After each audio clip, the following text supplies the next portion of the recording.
Hi everyone, welcome to another episode of Trade Australia. I'm your host, Lawrence Christophels. Trade Australia is proudly supported by the Australian Trade Logistics Corporation and the Ethical Trade Alliance. Today's show is all about Western Australia. It's like a whole other country on its own when it comes to Australian business. They've got great trade businesses over there. So we're going to talk about a whole range of initiatives and talk about international trade between WA and the rest of the world. To kick it all off, I'm joined by Neil McLagan with CCI WA over there in Perth. Hi Neil, how are you? Yeah, great Lawrence, how are you? Great mate, thanks so much for joining us. Oh, it's my pleasure. Thank you for having me. Mate, haven't had a chance to get over to WA so far this year because, the border wars have been a little bit of a challenge, but it hasn't restricted the trade opportunities. And I know that you guys have been really proactive still with the trade promotion and a lot of opportunities because you have remained essentially open for most of the situation. Tell us, before we kick into some of the interview, tell us a bit about CCI WA and your role as an international trade advisor, correct? Yeah, look, CCI WA, or the Chamber of Commerce and Industry Western Australia, we are a member-based not-for-profit organisation who represent and are the peak body for representing business here in WA. We have a number of business units here, from employee relations, industrial relations, to economy, policy, and obviously my business unit in international trade. Wonderful. I know that, as I said in the opening, Neil, trading in WA is much more than just, the big mining and big sort of agribusinesses. So many other peripheral services that have really, if you like, cut their teeth on the WA and then have gone global. So there's a whole range of different great opportunities with that, yeah? WA? There certainly are. There's a number of state level grants that we help facilitate and obviously help that export market really explore their potential, and de-risking and diversifying into new markets as well. And my role here is predominantly given a customs broker's background. I've worked in freight forwarding for about 20 years as a customs broker. I bring that across now to the Chamber. I've newly taken up a position here as a international trade advisor and really helping us broaden our services out in the import sector now. So I'm really excited about that. Yeah, that's great, Neil. I was going to ask about that because, it is a great addition to have someone with your level of experience and qualifications as a broker to be part of that CCI WA team, because it's great to have the market understanding, but to have that technical and practical experience under your belt that you've got, Neil, I can imagine will be such a huge wealth of importance to importers and even exporters themselves as well, just to navigate border issues, paperwork, documentation, what things they need to prepare for, how do you interact with freight forwarders and border officers, all that type of experience that you've got, I'm sure is totally invaluable. It's really crucial to the role, and I love being a customs broker. I'm sure that there might be many in the industry that might disagree right now. Yeah. It's certainly becoming a more complex field. But with that, the advantage here at CCI is we are seen as a very strong standing body to represent business, and I really feel there's a place to help educate businesses, probably more so in the pre-transaction stage, and arming them with the right information to engage with the international market.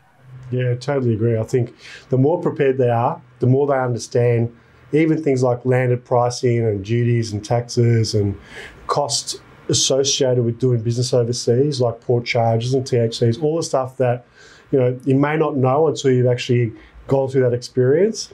With your, as you say, that knowledge and that education piece, I'm sure will be so well appreciated. And that's the thing, that pre-transaction stage is critical because there are, the reality is right now there are a lot of businesses that are hurting, particularly in that SME arena. I can't really say it's post-COVID because we're still in the thick of that. And we're still seeing, exponentially increasing charges and congestion. And, often as a broker, I have seen cargo arrive or documents cross my desk, and I think, gee, if only I could have gotten to this client before they shipped these goods. I could have advised them and saved them thousands of dollars, and enter my role here now with CCI. That's absolutely part of what I hope to do. Wonderful. Are you planning, or have you kicked off, I'm not sure, things like training programs or opportunities for companies to come in and do some training with you? Absolutely. That's a huge part of the offering. I really want to engage with as many businesses, not only at a grassroots level, but other businesses that may have been in the game for some time, and really help coach them through and educate and empower them to make decisions that help their business to grow. Because really right now, I feel Australia needs to be focused on business growth. We really need to arm ourselves for what looks to be a difficult time ahead.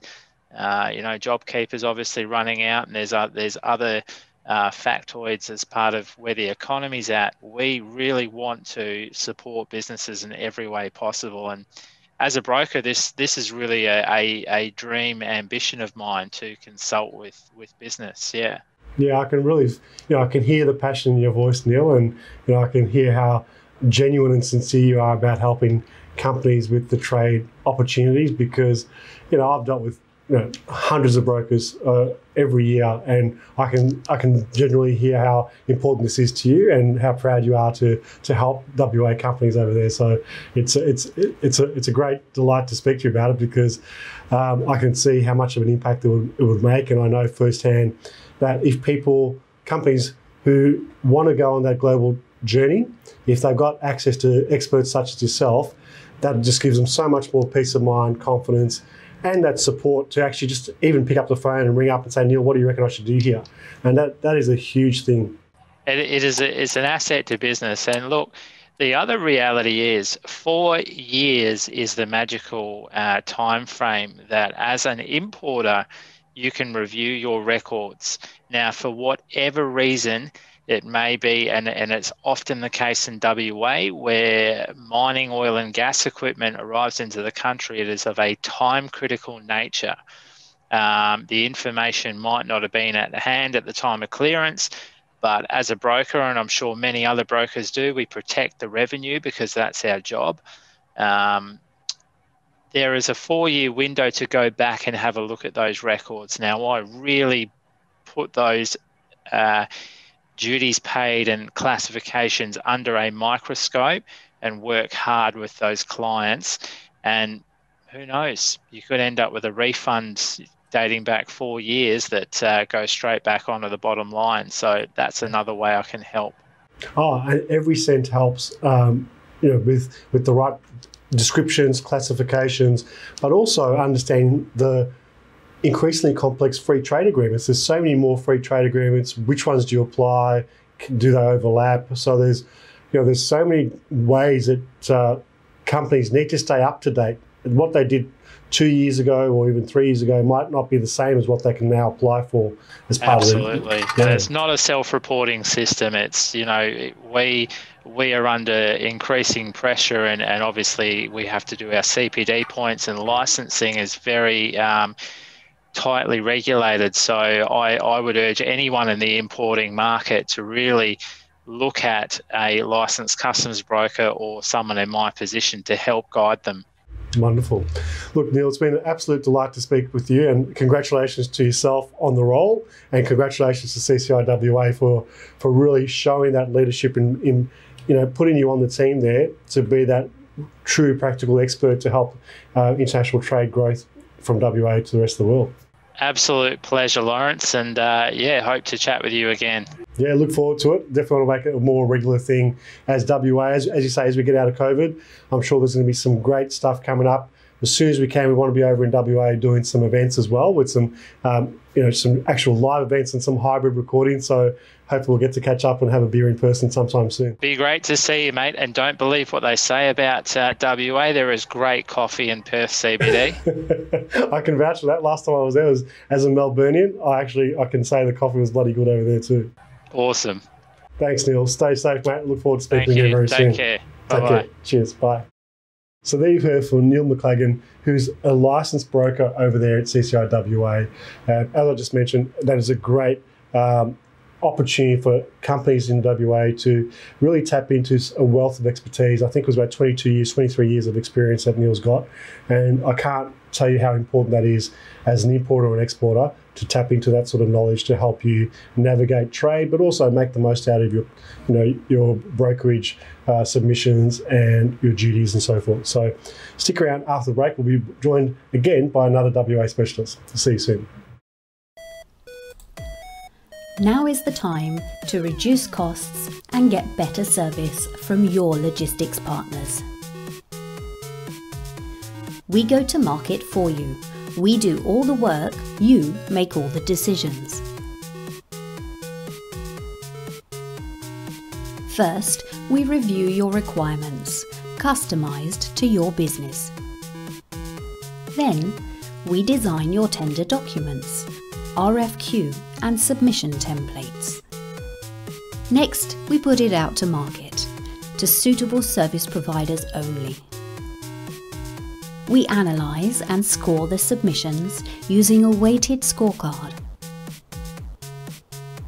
We shortlist the best candidates specifically matched to your needs. We invite presentations from the candidates. They compete for your business. You select and enjoy the benefits, including KPIs and SLAs. We offer fixed price programs starting from as little as $5,000. When did you last compare your service providers? Contact us today at the Australian Trade and Logistics Corporation.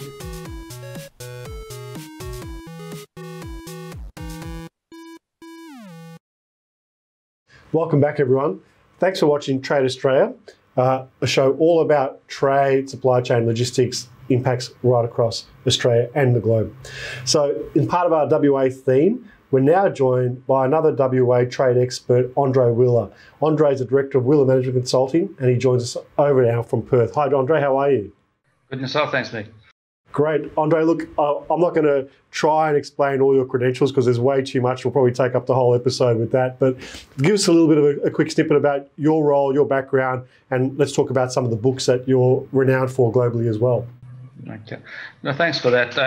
Generally speaking, I am involved in the supply chain logistics market, particularly looking at finding supply chains and developing supply chains within Asia and the Southeast Asian market. So that's really where I've focused my business over the last 10, 15 years, using an extensive network. The books that I've been involved in particularly is on China. Well, the first book was on China, looking at the Belt Road Initiative, which people have shown a keen interest in as the Belt Road is changing logistics and supply chain networks across the globe. The book that I've just been involved in is called The Digital Transformation of Logistics, which is demystifying supply chain and logistics through the digital revolution. My particular chapter looks at the impact that China and the Belt Road and this digital Silk Road will have on supply chains and logistics in particular. The book has taken 3 years to put together. It's got 250 hours of meetings, 2,000 hours of editing. But the combined expertise in the book is equivalent to 470 years of industry experience in the supply chain and logistics market. There's 20 contributors, and we cover 13 countries, including Australia, in the book. The topics include robotic process automation, blockchain, Internet of Things, enterprise planning processes, and change systems. So it's a fairly extensive book. My chapter my contribution looks at how the digital Silk Road in logistics will transform supply chains, particularly from countries like Australia. Wonderful. Thanks, Andre. I mean, I think I'm looking forward to having a read through the whole book, because this is the way of the future. I think everyone agrees that digital transformation has started to ramp up and snowball really quickly. Companies involved in supply chain, both importers, exporters, and all the service providers, are really scrambling to stay up to speed and making sure that they can, if possible, stay ahead of the curve and offer some great solutions. So, it's going to be a great read. Looking forward to that. And I think combined with that technology, the expertise there, and what's going on with the whole China-Australia trade relationship is really interesting as well. And I'd love to get your thoughts on that, Andre, because as you said, that over here, I'm based in Victoria, the Belt and Road Initiative has created a whole range of concerns in some ways because of the recent trade tensions with China. And it's a bit, what the Victorian government's done over the last couple of years has been put under the spotlight. And I know if you look at what's happening in WA versus the eastern states, how have you felt that the China relationship has sort of evolved, especially post the COVID situation? Well, I think the relationship with China has transformed over the last 12 months. In previous times, or when COVID first broke, there was very strong support for maintaining good, sound economic relations and trade relations with China. But as we saw a number of sanctions and a number of tariff blocks coming in with trade, there is a changing flow or a change in the thinking with Western Australian companies, like, for example, CBH, are pivoting their supply chain away from China to find new markets. They've been very successful in opening and replacing China's barley trade, for example, with the likes of Saudi Arabia, Vietnam, and Thailand. So I think at the moment the dynamic is pretty fluid. There is obviously the pressure from an iron ore perspective, but of late there have been a number of initiatives and direct inquiries with myself, for example, from competing countries, manufacturing countries like Vietnam, for example, and Sri Lanka approaching me saying they are looking, and India, by the way, looking to replace current supply chain partners with China because of this increasing tension and fear. It's not so much a fear from being anti-Chinese. It's a fear based on, will our product get boycotted and we lose a market? Yeah. So it's more a proactive step rather than a reaction. It's basically to secure their supply lines. Yeah, I think that the stability that so many of those sectors have enjoyed for a number of years now is just people are really concerned about, they can't afford to be blocked out of that market, and they're basically just held high and dry. So they need to, as you say, be proactive versus just waiting for some other issue to come up. Yeah, exactly. So Andre, I know this particular episode is around WA. I mean, I feel the sentiment between trade between China and the East Coast and WA, because of that iron ore and the resources sector over there, it seems like there has been a little bit of a resistance here in the East Coast versus the West. How do you see it evolve, over the next 12 months and future years? Do you think that we're going to get back to that closeness again between Australia and China? I don't think we'll ever get back to that very close relationship. I think there has been a letdown and a feeling of being let down by the politicians and the political landscape. I think also the big difference between the eastern states and Western Australia, particularly from a trade perspective and a logistics perspective, is Western Australia is really tied into raw materials, which accounts for a large portion of world trade. So if you look at world trade as it stands at the moment, China exceeds America in terms of just manufactured product and bulk raw materials, with Europe and with the rest of the world. But if you add services into it, the US is actually bigger. So I think eastern states would have to be a bit more careful in terms of balancing that, because a lot of the service sector, for example, IT and technology and digital, has a very heavy reliance on the West in terms of the US. Yeah. China hasn't quite, although they claim to have got up to speed, they are still lagging in key areas. Also, what we also have to be very careful of, particularly, and this is the message that I'm giving to the West Australian people, is that the world is evolving into two digital ecosystems. Because trade is going increasingly online, increasingly digitized, but you're having two major systems being developed. One is China through the digital Silk Road, which integrates all their systems in terms of smart cities and connectivity to your supply lane, giving clear visibility. Whereas we have the United States now developing their own digital network, and the two don't talk to each other.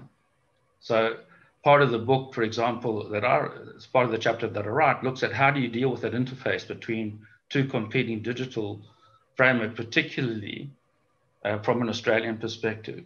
Where relations are poor in parts, very strong in other, but the overall reality is that the digital platforms that are being put out could undermine everything.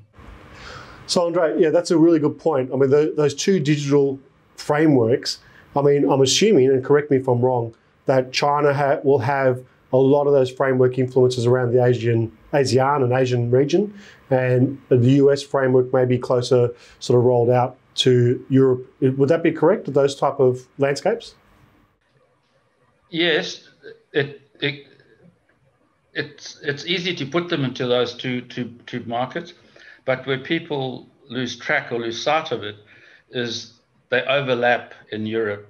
Yeah. And if you look just on a geopolitical system or geopolitical strategy, that's why the US, for example, has moved away from classifying or talking about the Asia Pacific region to the Indo-Pacific. So it covers the likes of India and Europe. Yeah. So that's where the overlap is. And if you look at the BRIs, the Belt Road and the Digital Silk Road's extension goes into places like Italy, to Rotterdam, for example. So there's a lot of overlap, and that's where the United States has reacted and said, listen, we're not going to let, now that's the whole argument around the 5G, Huawei, because of fears of security and digital security, fears around intellectual property rights, et cetera, et cetera. So there's a big overlap, which constitutes 65% of the world's population, but also 35% of the GDP that is currently traded. It's going to be a fascinating journey to see how all this evolves. What sort of timeline would you think that will have some real significant impacts of these two overlapping frameworks? I think what is happening in the world at the moment, I think each ecosystem has fundamental issues within each system to address. So I think it's going to take another 2 to 3 years to resolve. Mm-hmm. And by that, the issues are, for example, to develop a smart port. And this is where it would be interesting to hear what your next interview with the Fremantle Port Authority would be, is the Fremantle Port Authority are using Sentient Ports software, which gives them great visibility on the ocean. But the issue for a digital moving forward, a digital supply chain, is it doesn't really interface very well with land-based systems. Oh, I see. So that's where the crossover comes. China have already recognized that, and that's why they introduced the digital Silk Road.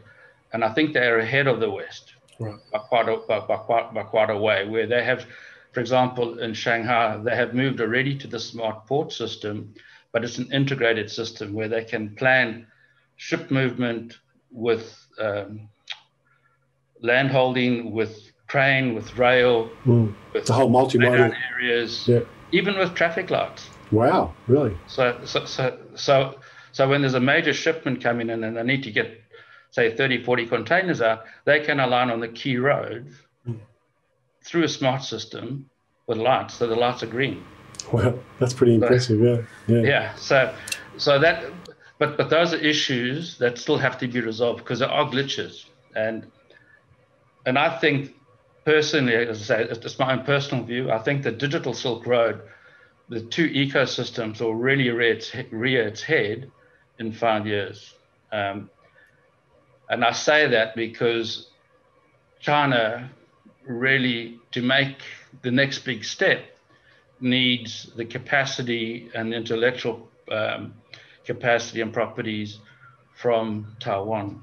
Yeah, right. And that's why the interest in Taiwan from China.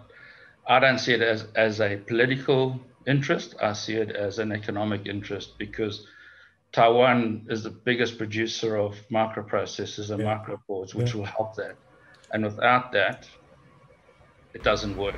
Right. That's US, we, on the other hand, on the West, have got the capacity, but we don't have the software. Right. Yeah, it's fascinating. I think, we'll definitely have to have you back on the show again to talk about this in a bit more detail as things evolve. But yeah, look, I really appreciate you, Andre, being on the show and giving us that insight into not just the digital transformation of supply chain, the ports, but also the whole impact on the China trade between not just Australia, but other global markets as well. So absolute pleasure to chat with you again. I look forward to seeing you sometime soon in WA, hopefully in the next couple of months when we do a show from there.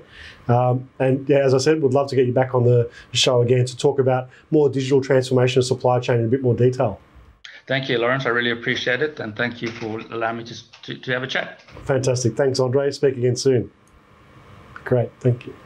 So Steve heard from Andre Wheeler from Wheeler Management Consulting. There's so many amazing insights there and so much more to talk about with him down the track. Coming up after the break, as you just heard, we're going to be speaking to Dominic from Fremantle Ports Association. So stick around, we'll see you very soon. Now is the time to reduce costs and get better service from your logistics partners. We go to market for you. We do all the work, you make all the decisions. First, we review your requirements, customized to your business. Then, we design your tender documents, RFQ and submission templates. Next, we put it out to market, to suitable service providers only. We analyse and score the submissions using a weighted scorecard.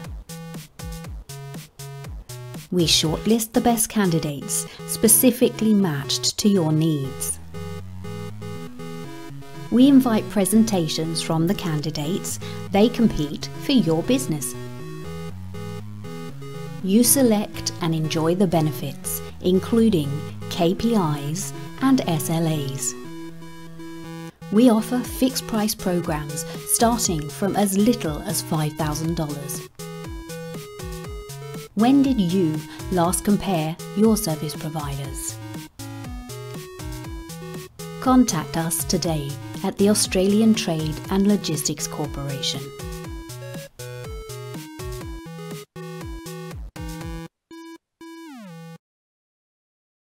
Welcome back, everyone. You're watching another episode of Trade Australia. I'm your host, Lawrence Christophels. As I mentioned, this episode's all around WA, and I've got the absolute pleasure now of being joined by Dom Thatcher, who's a principal logistics analyst over there at Fremantle Ports. Hi, Dom. How are you? Hi, Lawrence. I'm very well, thank you, and thank you for having us and providing us with this opportunity. My pleasure. Dom, look, I'd love to talk to you about Fremantle Ports. It's like we're in two different countries sometimes when you look, especially during COVID, between us over here in the East. And I know you guys do an amazing job over there in WA. So let's start off with, can I ask you, how's COVID impacted you on the ports over there in the West? And what are some of the impacts on exports and imports that you've encountered? Well, I'm pretty pleased to say that during that pandemic, we've been able to avoid any uninterruption and any disruption to the trade, as in the flow of trade. We've right through all our essential imports and exports were coming in and out. of Western Australia and allowing us to keep this economy on the West Coast moving. So very pleased that, we've worked with the state and federal agencies following the rules and by the letter. And that's provided us with a safe environment to work for our staff, our customers, and more importantly, that trade. As you know, 95% of that trade comes through us at the port. So we are an essential infrastructure, and it must be, at all costs, it must remain open and operating. And we've been successful in leading that. Wonderful. One of the things I love about Fremantle Port is the diversity of product and sectors, and it's very different in many ways to some of the big ports over here in the east with Port of Melbourne and Botany and so forth. So you actually have to handle different types of cargo. Can you tell the audience about some of the stats and some of the sectors that the Fremantle Port look after? So we've got two ports to look after: the inner harbour, which is Fremantle City, the port city, and of course the outer harbour based in Kwinana. So the inner harbour looks after predominantly container trade, your ro-ros, your roll-in, roll-off, your cars, which is your break bulk. So the break bulk items themselves, the mining and agricultural equipment, metal and all those things. We have our cruise, passenger cruise, which unfortunately I haven't seen one for quite a while. Not sure when we'll see them again. And we have also the live export that's done from the inner harbour. At the outer harbour, we receive and export bulk items, and that's both dry and liquid bulk. Liquid, for example, is your petroleum and refined petroleum, and your dry bulk would be things like grains and fertilizers and cement clinker and things like that. So that's the two distinctive ports, and my role here is predominantly in the inner harbour and to look after the supply chain efficiency from a landside logistics, but obviously the port connects both the maritime and the landside. So that's the variety, and I can give you a bit of information about the container trade if you want, and how it then flows off the port in the logistics sense. So last year, for example, we received in excess of 780,000 TEUs for the last financial year, and that's approximately, if you look at it, about 65,000 TEUs per month. And it's brought to us on approximately 30 vessels per month.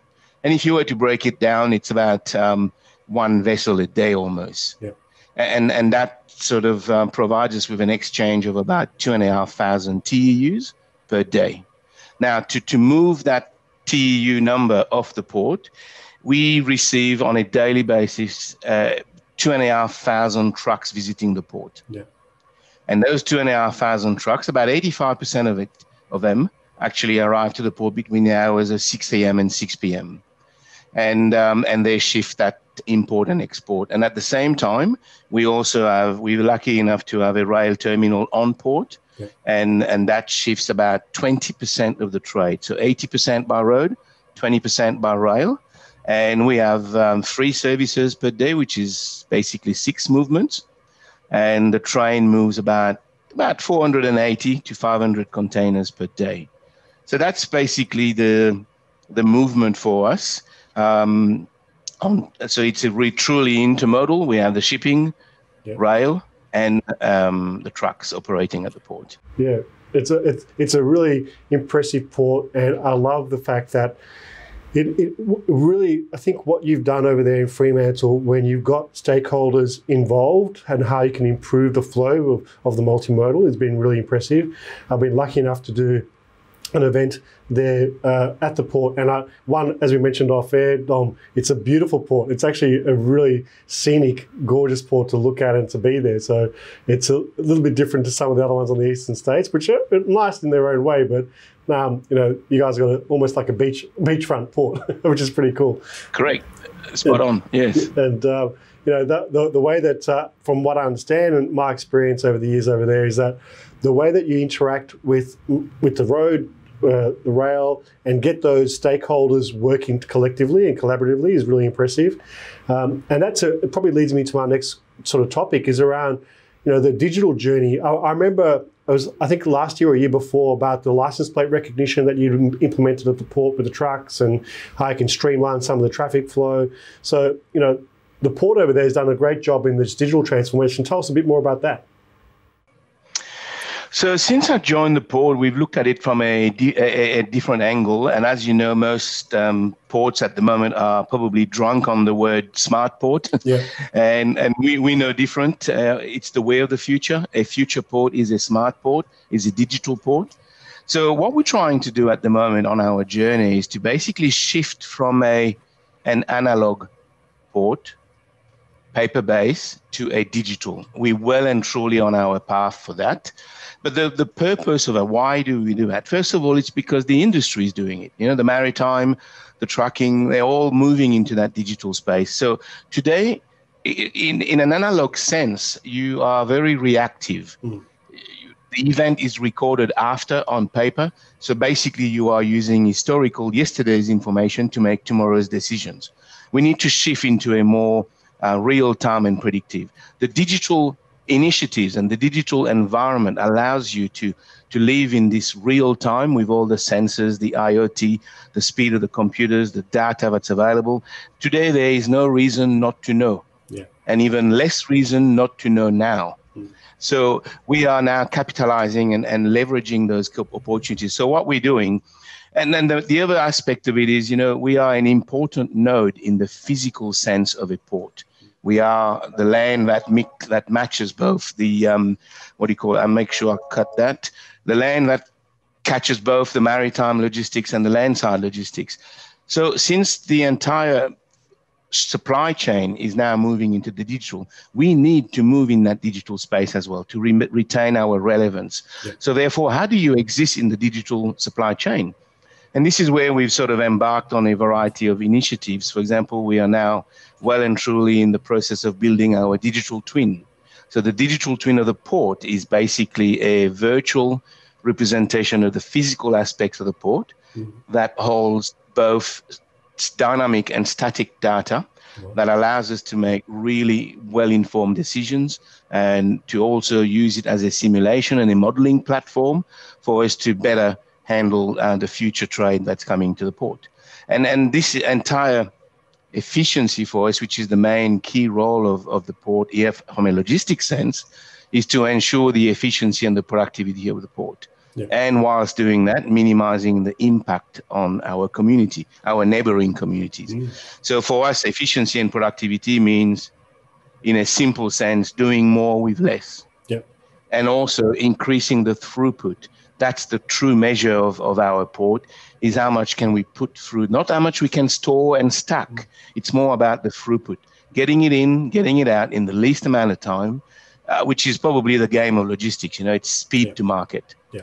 And today in this Amazon world where everybody wants everything yesterday, that's our challenge, to get this product through the port out in the least amount of time, in the safest way, in the most cost-efficient way. Yeah. And just in a sustainable way as well. I was just about to say, I think all those throughputs and the efficiencies definitely would improve or lessen the impact on sustainable and environmental impacts of road and rail and pollution, all those type of things. I remember one of the big things about getting trucks in and out of a port quickly is the fact that the pollution of a truck sitting there waiting for to pick up a box or drop off a box is massive. So if you can get them in and out of the port sooner, that's got a significant impact on pollution. Yeah, and it's about, getting this information of their location, the situational awareness, understanding where they are, orchestrating, synchronizing that movement so that there's no idle time. Yep. And very little wasted time or even empty trucks, Yep. We want to try and minimize that so that every movement is an efficient and productive movement. Wow. Yeah, fascinating. And congratulations on the work that you're doing over there, Dom. It sounds really advanced. I love your passion for it because that definitely comes through the camera. Tell us what's in store. I mean, the whole digital twin sounds fascinating. You can just imagine this, this 3D sort of graphic on the screen, which would be pretty cool to look at. But what's in store for 2021 and beyond? What else apart from the digital twin have you got in mind? Well, I think for us now, it's also assisting the import and export surviving this COVID, something that a very clever and innovative move of a group of freight forwarders. As you know, with the pandemic, the air freight has been significantly affected due to the fact that there's not many planes taking off and moving around. So a lot of a particular freight forwarder in the air freight has now launched a LCL, which is your less than container load, not a full container, allowing multi-consignment to put together their products into refrigerated containers and shipping it overseas by sea, and allowing those farmers and those products to keep getting exported and keeping the industry and that economy moving in WA. So we are working with them and supporting that to try and find the best way to support them whilst the air freight is not allowing them to move their product. We are working with them to find different avenues, innovative ways to keep the product moving until things return to what perhaps a new normal. Yeah. We don't really know what that looks like, but the thing for us now is to be prepared, to be on the alert and agile in responding to the needs of our customers, the community. So 2021 for us now at the moment, it's definitely trying to help our customers, the importers and exporters, to survive that pandemic impact from an economic point of view, and assisting them the best we can. And I think this is where the digital comes in. You know, for example, we put together a data hub that allows people to understand the imports and export, where they go, where they come from, which country, and basically understanding how that particular country is affected by COVID, and therefore make a decision perhaps to diverse our import origins and diverse our export destination, so that we don't get that, first of all, we don't run out of products from an import point of view, especially essential products. And of course, with the trade difficulties that we're finding at the moment, how do you find a diverse export destination so that you keep the trade? So this is what we're trying to do to support the industry. And I hope that 2021, we all see it through together. And keep working hard for the next one that comes after. The port is here. We're here to stay for as long as the facilities allows us to. But the main thing for us is to focus on the customer and make sure that trade keeps coming in or leave on time. That's wonderful, Dom. I really, like I said, the WA port has got a very much a really inclusive feel about it, really good stakeholder engagement. So congratulations on that, all the work that you've done over there in WA. And it does feel sometimes... And of course, there's a team that supports me. It's obviously not me. I mean, we have a magnificent bunch of colleagues and definitely do it all together. Fantastic. Look, it's been an absolute pleasure to have you on the show. I am planning to come over there and do an event and a show over there in a couple of months. So I look forward to having an event or even catching up with you there, possibly at the facility. So we'll have a chat about that further, but we'd love to talk to you more and meet you in person. Thanks again for your insights. Looking forward to staying in touch and keeping all of our viewers informed about the digital journey and how that evolves over the coming months and years. So thanks so much, Dom. Thank you, Lawrence. Absolute pleasure. And like I said before, we really appreciate the opportunity that you've provided us. So thanks a lot. My pleasure. Thanks, Dom. So there you just heard from Dom Thatcher. They're doing some fantastic work over there in the West. And I hope you found today's episode all on WA really informative, really insightful, because they are in many ways quite unique compared to the East Coast in their supply chain, logistics, some of the initiatives that they're doing. And they've got some really great initiatives that you've heard about with all our three guests. So hope you enjoyed today's episode. Join us again next week for another Trade Australia episode. We'll see you soon. Take care. Bye. Now is the time to reduce costs and get better service from your logistics partners. We go to market for you. We do all the work, you make all the decisions. First, we review your requirements, customized to your business. Then, we design your tender documents, RFQ and submission templates. Next, we put it out to market, to suitable service providers only. We analyse and score the submissions using a weighted scorecard. We shortlist the best candidates specifically matched to your needs. We invite presentations from the candidates. They compete for your business. You select and enjoy the benefits, including KPIs and SLAs. We offer fixed price programs starting from as little as $5,000. When did you last compare your service providers? Contact us today at the Australian Trade and Logistics Corporation.